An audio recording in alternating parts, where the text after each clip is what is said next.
Good afternoon, everybody, and welcome back to Red Devils TV. Now, I've got a very special guest with me today. It's Harry, and he is a Spurs fan. So, as we know, Manchester United's next game is Manchester United versus Spurs, and it's going to be a very interesting game, I believe, because Spurs, they've got no European competition, so they can definitely focus purely on the Premier League and domestic cup competitions, while Manchester United were in the Champions League. And from what I saw against Wolves in our first Premier League game, we have a bit of an issue in the midfield right now. So, Harry, I'll just take you away and just let you introduce yourself to the audience. Thank you very much. It's a pleasure to be here, Dan. Yeah, I'm Harry.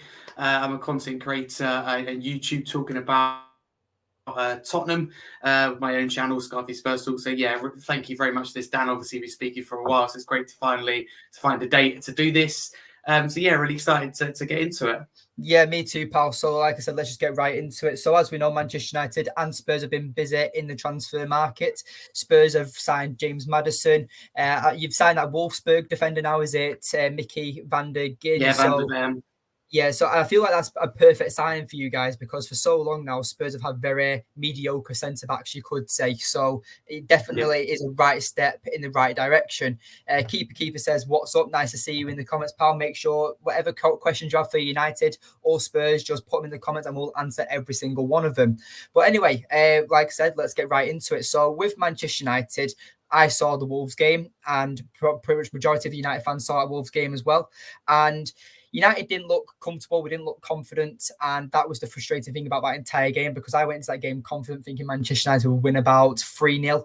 And Wolves, I put Wolves down to get relegated. But under Gary O'Neill, if they can play like that throughout the entire season, no doubt they'll definitely stay up, because they were very aggressive in the press. They were very... They were very organised when it came to playing the low block, and they've got quality players and can hurt teams. But for United, I think it was United's game to lose, and that was the issue for me, because United looked very lost in the final third, and the midfield looked very, very unstable. And Harry, I don't know if you've seen the highlights of the United and Spurs game, but with United's midfield three of Casemiro, Fernandes and Mount, what do you think Spurs will do to kind of counter that or try and punish us? It's a very, very good question, and I'm glad you mentioned the Wolves game. I did watch that. I definitely don't think United are at their best, especially in midfield. But I thought Wolves were really on it, if you like, for the first game of the season. And along with yourself, Dan, I also put Wolves is the first team actually to be relegated. I was convinced that they would go down. All the financial troubles they've had, some of the players that they've lost, Jan Coutinho, Ruben Neves, Jimenez, they've lost some top players, but they play like that under Gary O'Neill. All they've got to do is take their chances, because they caused United's backline and midfield lots of problems. Obviously, I think it's fair to say United have one of the stronger midfields in the Premier League, of Casemiro, Fernandes, and Mount. And you've still got Eriksen as that option as well to come on. So it's a very, very strong midfield. We've strengthened our midfield, obviously, with signing the likes of James Maddison, who would come in there. I think that we will have the majority of the ball and look to break down United. If I'm Erik Ten Hag, I'd try and probably look for more of a defensive midfield to stop Spurs playing through the lines with the likes of James Maddison, because Maddison will be told to find holes in that United midfield, in the United defence. But United have one of the best, if not the best, defensive midfielder right now in the world in Casemiro. So that'd be a really interesting battle, I think, Casemiro against Maddison. From watching Spurs' last game against Brentford, one thing that we weren't so good at is moving the ball quickly. Again, I think Postecoglou would tell them to move the ball quicker to cut open this Man United midfield. And you've got to remember the likes of Mason Mount, who only played one game in United team. He's already under a little bit of pressure from the media, so he's going to find it tough as well. So for Spurs' sake, you put pressure. Pressure on him and the whole midfield in general. So there's a couple of interesting battles in that midfield, but especially United. But I think you've got two strong midfields.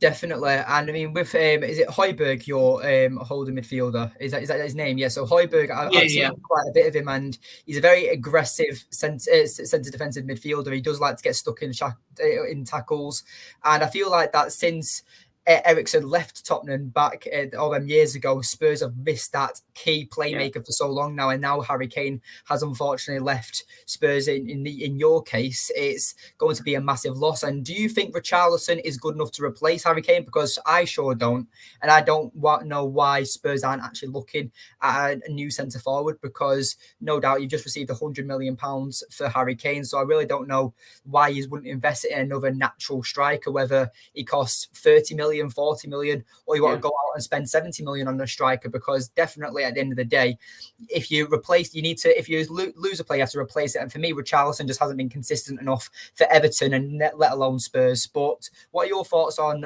your striking forward? Because like you said, Spurs struggled in the Brentford game for moving the ball quickly, and in the final third, you did score 2 goals. It did draw 2-2, and it was a very decent game. But when you're saying going forward with the ball, how do you feel like Spurs can punish Manchester United? Because Wolves kind of came with the setup in mind to attack Manchester United through the middle. But do you think that with Postecoglou's new formation, is he going to hit our wide areas, go centre? What do you think he's going to do? Yeah, it's going to be interesting, because I think that I can pretty much predict the whole Spurs team apart from who plays on the left and right wing. We saw Son and Kulusevski start against Brentford. Neither of them were very effective. Obviously, Richarlison played as a number 9. The whole team looked good, bar the front three. So there's been discussions throughout this week, whether going into the game something will change. Maybe some will play as a number 9. Either Perisic or Solomon will come in. Maybe Porro will play. Yeah, happy birthday, by the way, Dan. I saw that earlier. And maybe Porro can play right wing. So there's lots of different options that we've got that we can play. So it's kind of a good thing in the way that we have got a lot of options. I'm glad you mentioned as well with Maddison. It's typical, because we finally bring that creative midfielder in because we've been looking for one ever since Eriksen's taken far too long. Maddison's the closest replacement we've had to Eriksen. Then you get Kane leave. But Kane made it clear that his mind was already made up before the new manager was appointed, before James Maddison signed. So for Kane's sake, it's probably gone at the wrong time. Do we need a replacement? Obviously, of course, but I don't think that we're going to sign anyone, bar probably Clement Longley again from Barcelona as a backup centre-back. I mean, I know Levy will turn around and go, you've got Richarlison, put some youth trust in the likes of Dane Scarlett. You've got Son, who could potentially play there. Obviously, it's not good enough for a team that wants to get back in the Champions League, but I don't know what they're like, you see. Richarlison, I think he's done all right for Everton and Watford. I don't think he is obviously the replacement for Kane. I don't think many people can be. How many goals can he get this season? If he gets 15 goals, I can't see it, but if he gets 15 goals, I'll be happy, because you have goals that come from Son, Kulusevski, and Maddison, hopefully. So I don't think scoring goals will be a problem. It'll be defensively, but we've improved on that with Van der Ven. In terms of punishing Man United, like I said, I think we've got to move the ball quicker. And one thing also we lacked in that Brentford game was knowing when to cross. We'd take one touch too many and the chance would go. And again, it'd be interesting, because against Brentford, sometimes for example, Emerson's goal, he let fire finally from distance and it went in. But I don't think that we have the luxury of doing that with a fantastic shot stopper in Onana and a great defensive midfielder in Casemiro who will just press. So Tottenham will have to be intelligent. We can't spend as long on the ball, as we did. Bissouma looked good in that game against Brentford, driving forward. So I think there'll be a lot of attacking problems. But my main worry is defensively, because the high line that we play.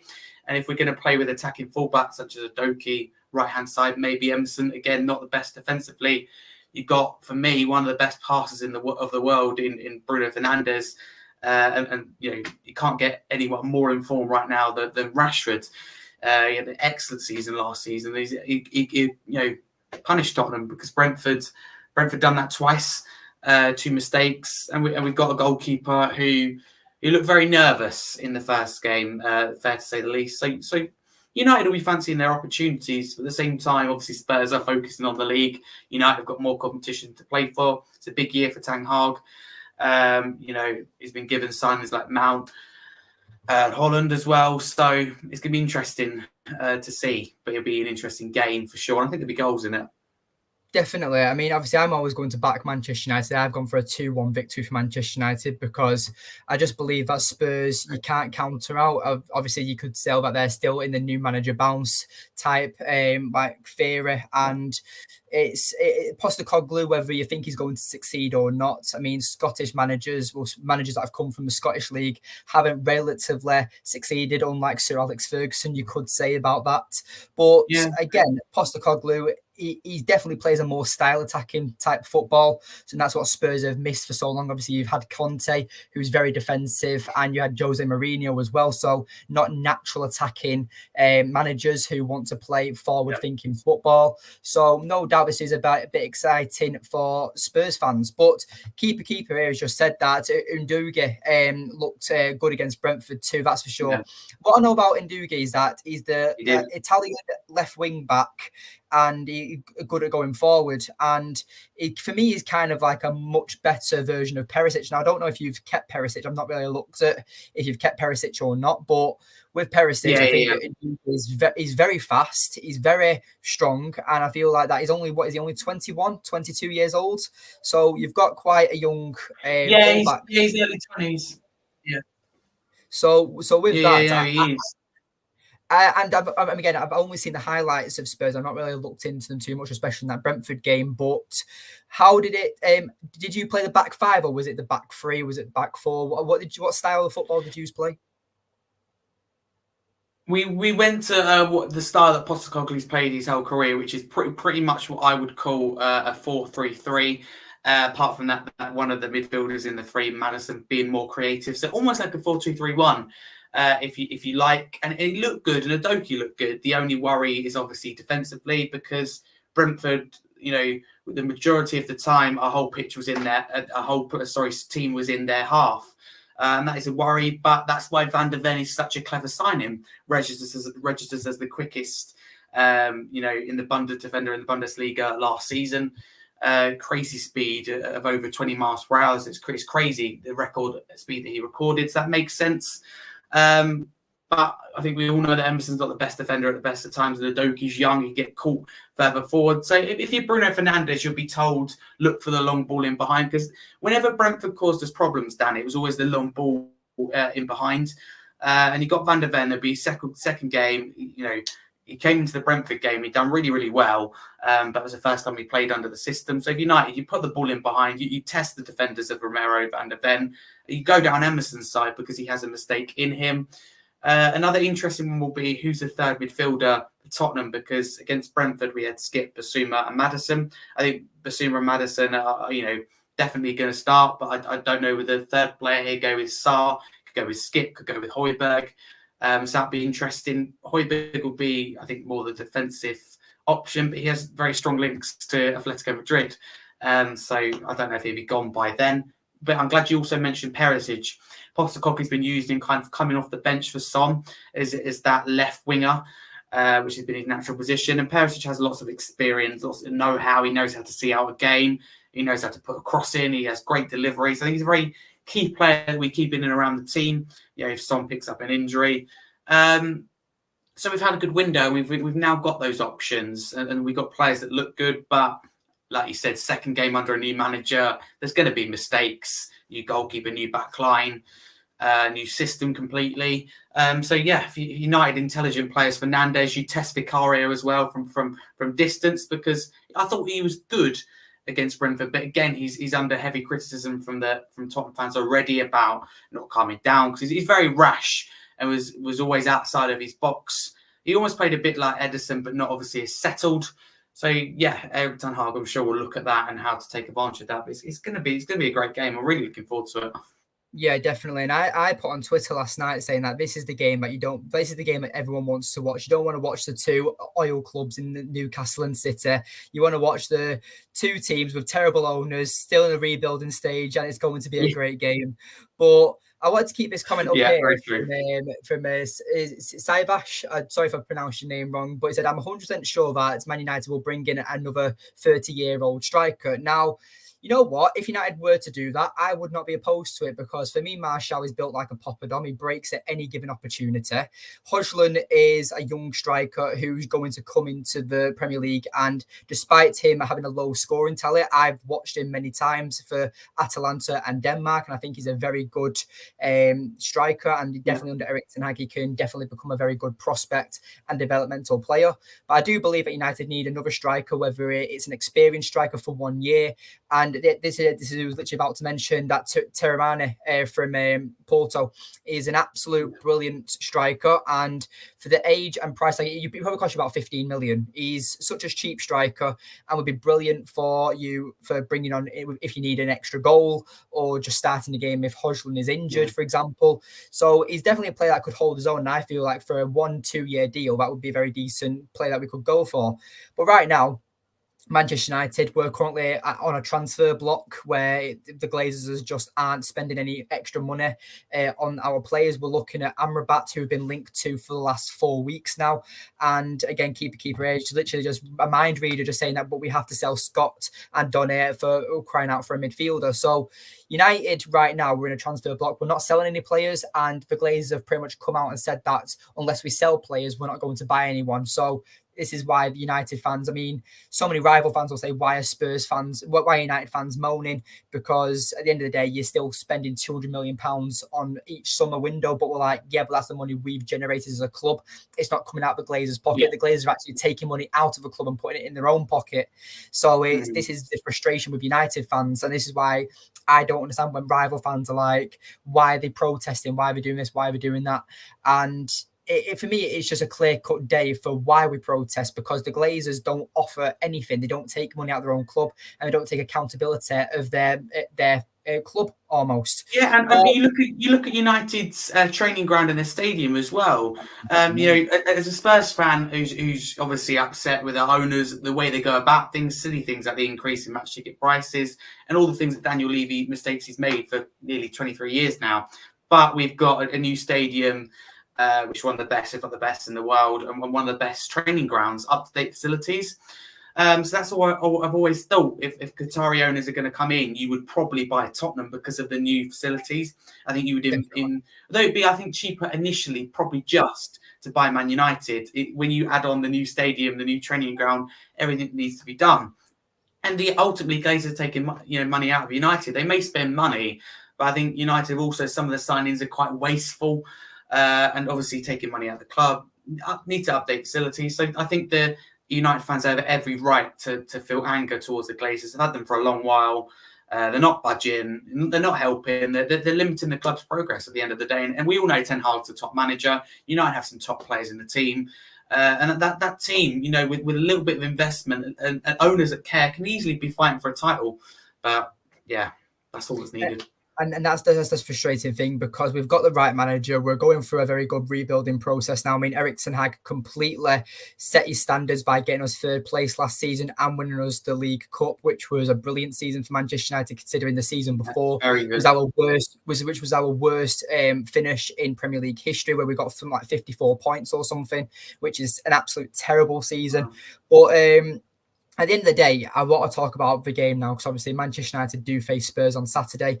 And where United went wrong, in my opinion, was Alejandro Garnacho. Now, this isn't me criticising a youth player, because I'm all about bringing youth players through to the club. But Alejandro Garnacho, he's so direct, he's so electric normally. But in that game against Wolves, he could not finish his dinner. He was just very, very static. He just wasn't good in that game against Wolves. And I've said now that for Garnacho to increase his development, this is how I would do it, that I would bring him on off the bench with like 30 minutes to go. And obviously with the new high times now, with extra time being added on, you're getting about 35-minute cameos. Alejandro Garnacho is so much more effective coming off the bench, because he's so electric and he's very fast and he's very dangerous at the same time. So I believe that having Jadon Sancho starting as a false nine against Spurs would be so much better, because it allows players like Bruno Fernandes and Mason Mount to sit a bit further back, which creates a less of a hole, you could say, in Manchester United's midfield to stop counter-attacks from happening.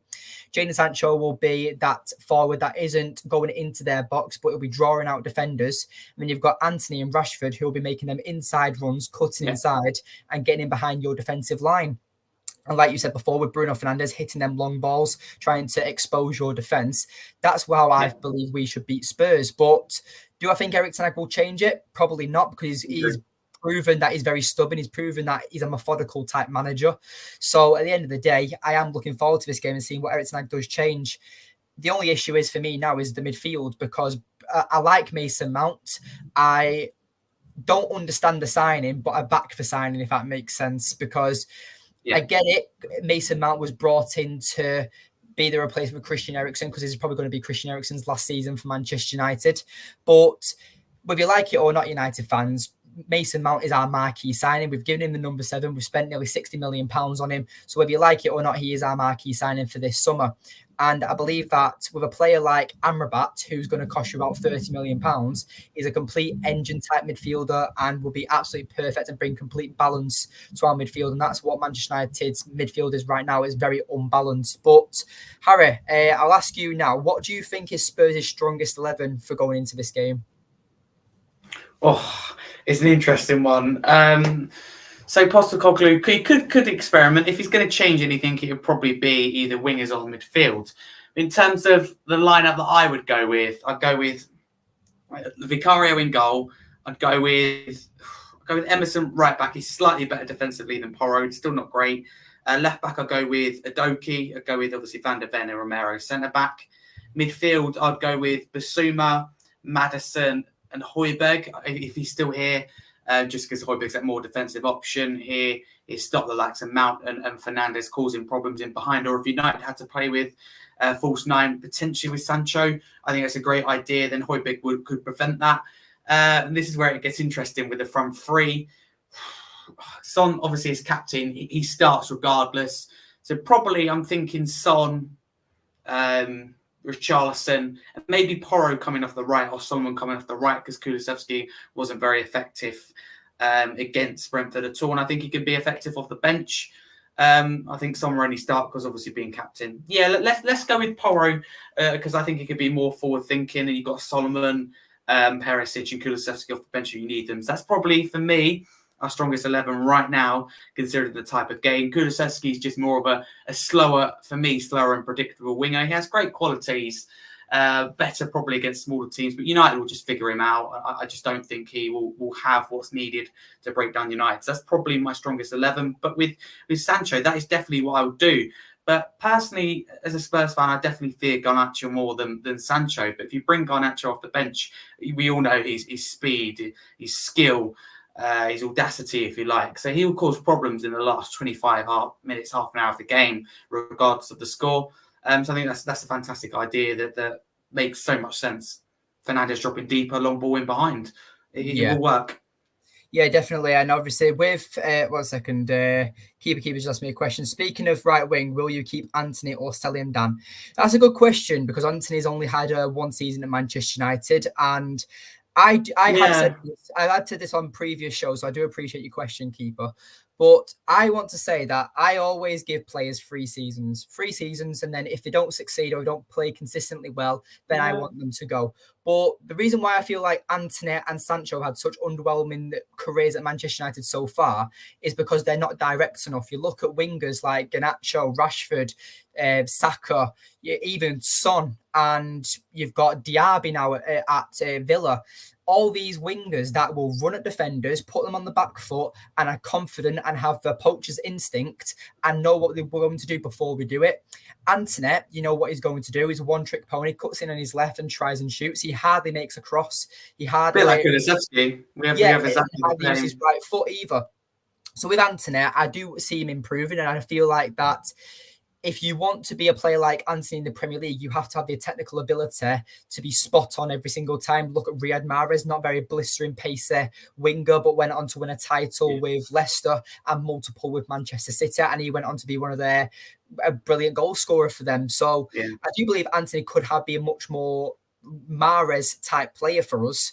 But at the end of the day, Antony for me is just, Excuse me, bloody hell. Thank you. But with Anthony, I do believe that I would give him more time. And as well, he is Erik Ten Hag signing. So no doubt Erik Ten Hag will be trusting him and giving him them opportunities to do that. But I do believe Anthony will be our starting right winger for the remaining of the season, unless Jadon Sancho comes into hot form or Anthony was to get injured, for example. But I do want to keep Anthony because I just believe that Anthony has so much more about him. He's only 22, 23 years old, so he's still got many years ahead of him. And I do believe that Anthony will be a good player for us. But as it comes, I do believe that with Anthony, he is a very good... You can't really call him a prospect, but the issue is that people on TalkSport, people in the media were criticising him last year. When at the time they were criticising him, he had more goals than Jack Grealish. Now, Jack Grealish went on to have a very good career and season for Manchester City, obviously winning the treble, and he scored very important goals for Man City. But I remember Anthony at the point, it was his debut season, he had more goals and assists than Jack Grealish, and the media were constantly on his back and saying what a brilliant player Jack Grealish is. And I remember Mark Goldbridge turned around and said this, something where he's like, look, like the reason why it's English media bias is that Jack's a lad. Jack's one of them, and he gets involved with us in the media. He wears a traffic cone on his head when he's celebrating the treble. He has a couple of pints of Heineken in his hands, and he's just like pouncing around on a tour bus. But Mahrez does one little spin in the Europa League, and then he gets subbed off. And apparently, it's the worst thing since the Munich air crash, you could say. And I do believe that Anthony. It always happens with Manchester United, and it might even happen with Spurs, that when you sign international players who come in for a high price tag, they're immediately criticised. And that's where I don't like the English media when it comes to reports and our journalism. But Keeper, to answer your question, I would keep Anthony for at least another 2 seasons. But just to counter your question as well, obviously I said about the 3-season thing. This is now Jadon Sancho's 3rd season. So unless he has a very good season for Manchester United and completely turns it around, I will be looking to sell him if he doesn't step up his game by the end of this season. So there's a question for the comments, whether you want to keep Jadon Sancho or not. But Erik Ten Hag has mentioned in pre-season that Sancho plays a lot more better in these central positions. So no doubt Erik Ten Hag will try and develop him into a more central playmaker this season, or a central type thinking player. But as it comes, I wanted to do a bit of a fun segment of the show now. Now, Harry, obviously we have quality players, and so do Spurs. I wanted to do a combined 11. So as it stands right now, obviously we'll go from keeper to forwards. I am going to back Andre Onana, but again, like I spoke to you, because obviously me and Harry have been in contact for quite a few months now, and I did a video a few months ago when United were uncertain about who our goalkeeper was going to be, and I did a top 5 replacements for David De Gea when he was our goalkeeper. And Spurs' new keeper, Vicario, was one of them players that I mentioned, because for me, for what I saw when he played in the Serie A, he was a very decent goalkeeper with a lot of potential. And I do believe that they have got a decent keeper on their hands. So out of Andre Onana and Vicario, who would you have as yours? I'm going for Onana because I back him. But let's hope he doesn't try and Superman punches one of your players this game and gets a penalty. That's not deserved, because I don't know if you want, but he literally did a full Roman Reigns and just punched him right. It was absolutely mental. And I don't know how to get a penalty. But for me, it is Onana still. Yeah, no, I completely agree with you. I'm with Onana. I think Vicario is obviously a long-term prospect. He's chucked in there straight as a number 1. Lloris is expected to go to Lazio. Forster's, number 2, 3 almost for now, with younger keepers coming through. So yeah, it's definitely Onana for me. But both goalkeepers in their first game, Onana and Vicario, both showed almost like their nerves and they're keen to do well, almost too much. You got Vicario unnecessarily putting the ball out of the play, there was one, lucky it was offside, but Vicario came out nearly to the halfway line, strung with the ball, caught in no man's land, got dribbled around, but he's very lucky it was offside. Obviously, we saw what happened towards the end of the Man United Wolves game with Onana. He got away with it, but yeah, I'll go with Onana, definitely. Yeah. And obviously with defense as well, obviously I'm trying to think, because I do really rate Wan-Bissaka and Dalot, and I do think we have the better choice when it comes to the fullbacks. But I don't know, because I do really like Pedro Porro, but I just think it's just they remind me so much of it. I'm going to go for Wan-Bissaka because I think he's currently better than Diogo Dalot. But if you was to ask me between Pedro Porro or Dalot, then that's when I would be at my arms time behind my back, because I like Dalot, but again, he defensively worries me. He's not very good when it comes to keeping possession. He always feels like he has to keep, it's like a hot potato with Dalot. He has to make passes within 2 seconds. So I will go for Wan-Bissaka, but I do believe that if Wan-Bissaka was injured, for example, wasn't available for this game, then it would be a lot tougher decision. But I might even go for Pedro Porro over Dalot, but I am keeping my option being Wan-Bissaka. But what are your choice for right back? For me, it's between Emerson and Wan-Bissaka, to be honest with you. I don't see Porro as quite in that contention. He may play further forward this season.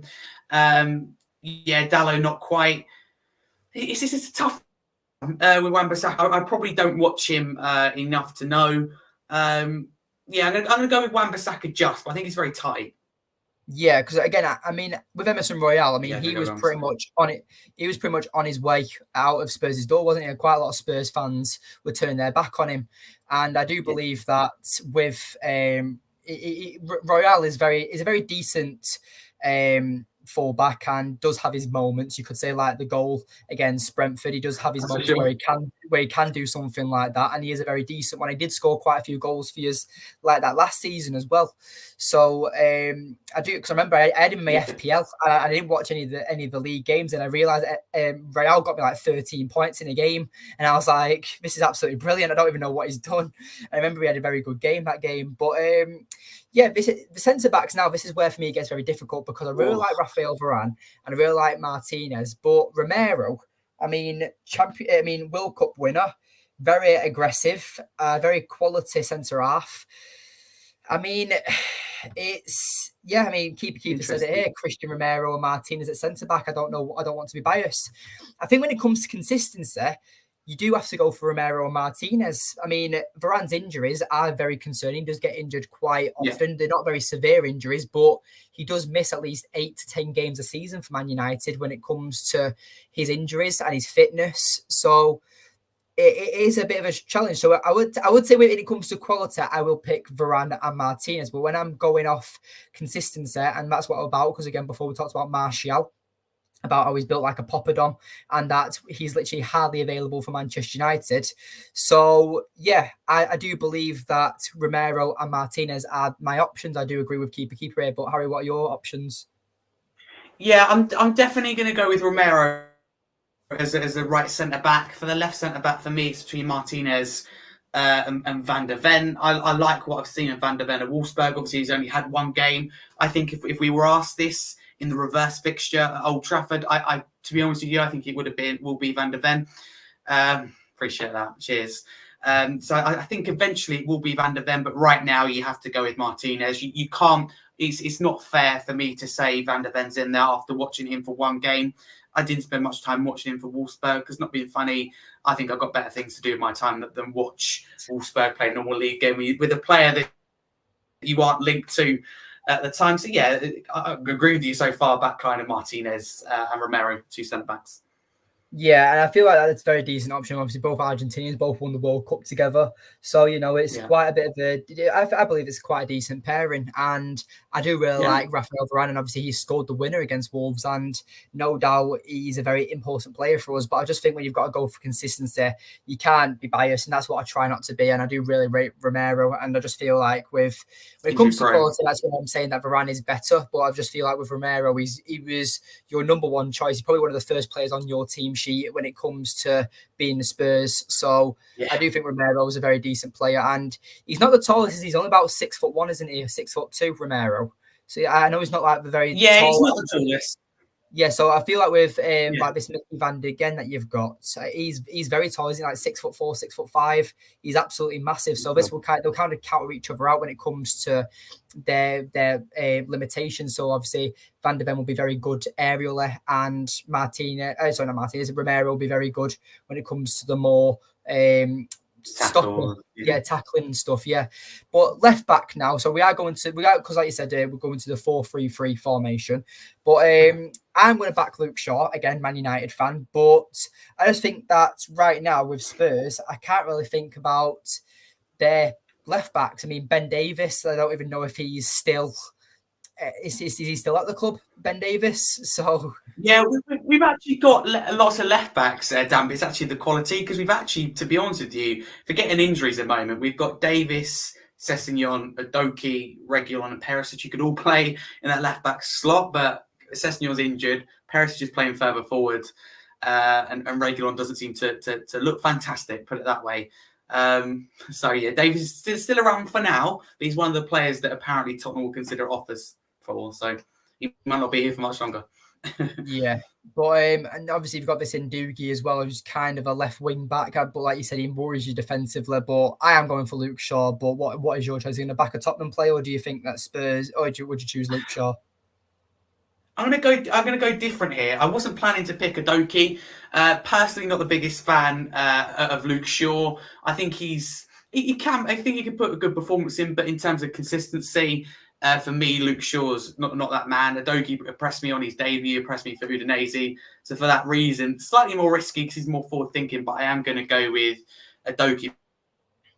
Okay. Well, again, obviously this is what opinion. Hello? Are you okay, Harry?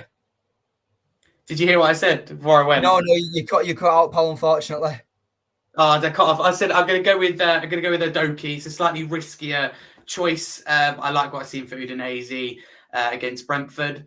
For me, Luke Shaw isn't all that. But I don't watch him enough. I only see what I see for England a little bits for United. Adoki I've watched for a long period of time, so that is why. But it's a very tight decision still, very close. Yeah. Yeah, and obviously this is what opinion's all about. Obviously, you're going to back Spurs players, I'm going to back Manchester United players. But midfield three, we'll just hit our midfield three straight away. Now, this is where I am going to be a bit controversial. I am going to put a Spurs player in here. I am going to throw in Casemiro as the number 6, and I'm going to put Bruno Fernandes as the attacking midfielder. I think he's much better than James Maddison and Mason Mount. But I am going to put Basuma in as the number 8.